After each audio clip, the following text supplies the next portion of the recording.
Hey guys, I'm Anna, and today I'm going to show you how to fix TFI Live mobile app not working.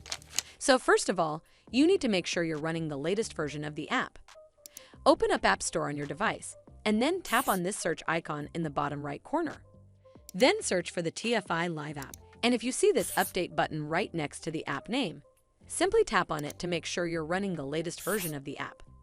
But if you still encounter this issue, then you need to clear App Cache.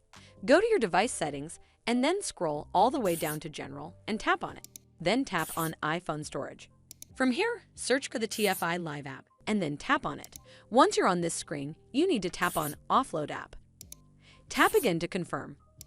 It'll take a bit for processing, and then a reinstall button will show up. Simply tap on it to reinstall the app. This should fix the issue, but if it doesn't, then you need to completely reinstall the app. Follow the on-screen instructions to navigate all the way to the app page. Once you're on this screen, tap on Delete App to uninstall the app from your device. Once uninstalled, you need to open up App Store and then search for the TFI Live app right over here in the search bar, and then click on this Get button to install it back on your device. Hopefully this will fix the issue, and if it did, then make sure you give this video a super thanks by clicking on this heart icon to help support the channel, and don't forget to hit that subscribe button. We'll see you in the next one.